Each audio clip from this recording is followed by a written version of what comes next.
Les accidents se multiplient ces derniers mois sur la voie reliant la douane d'Adji-Dogomé, Golfe 5, à Zanguera, à Goniv 5, notamment au niveau de la base de l'entreprise Ebomaf, en charge des travaux de construction de la route Lomé-Palimé. Chaque nouvel incident, comme celui enregistré ce mardi 9 août 2025, relance les critiques contre la société, accusée de favoriser ces drames en bloquant une partie de la chaussée. Bien que les responsables de l'entreprise aient plusieurs fois éclairé l'opinion sur le sujet, l'entreprise est toujours au cœur des débats chaque fois qu'un accident se produit à cet endroit, une portion d'à peine 400 à 500 m.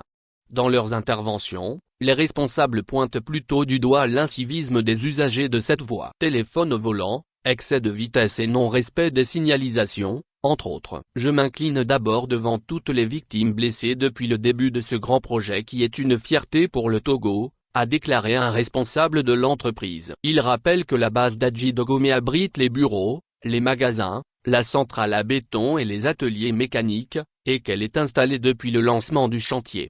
L'entreprise affirme avoir pris toutes les dispositions nécessaires pour sécuriser le tronçon. Les consignes de signalisation sont installées et doivent être respectées. Plusieurs panneaux annoncent la base 2 km avant et après, et des signaleurs sont disposés de part et d'autre pour éviter les accidents, a précisé le responsable, qui déplore que certains usagers refusent de se conformer à ces règles élémentaires.